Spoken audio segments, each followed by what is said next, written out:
কোনো পেজে content monetization প্রোগ্রামটা লক করা আছে, আবার কোনো কোনো পেজ প্রোফাইল ক্ষেত্রে সেটা আনলক আছে। এখন যে সকল পেজ প্রোফাইলগুলোতে মনিটাইজেশন টুলসে তালা আছে, মানে লক করা আছে, তারা মনে করছেন যে আমরা হয়তো মনিটাইজেশন পাবো না বা পেতে অনেক সময় লাগতে পারে। আর যে সকল পেজগুলোতে আনলক আছে তারা মনে করছেন রিসেন্টলি কিন্তু আমরা মনিটাইজেশন সেটআপটি পেয়ে যাবো। এক কথায় ইনভাইট যে প্রোগ্রাম, ফেসবুক ইনভাইট করে দিবে। ব্যাপারটা আসলেই সেরকম নয়।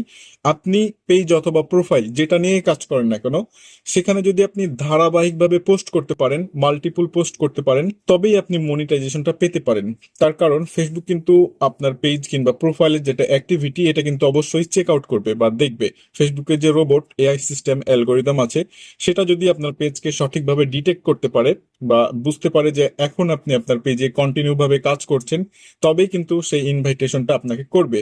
অন্যথায় আপনি যদি রেগুলার ভাবে কাজ না করেন, আপনি যদি গ্যাপ দিয়ে কাজ করেন, দেখা যাচ্ছে আজকে একটা পোস্ট করেছেন, আবার 2-3 দিন গ্যাপ দিয়েছেন, ইচ্ছা হলে করছেন, না হলে না করছেন, সেক্ষেত্রে সমস্যা হতেই পারে বা মনিটাইজেশনটা আপনি অনেক দেরিতে পেতে পারেন।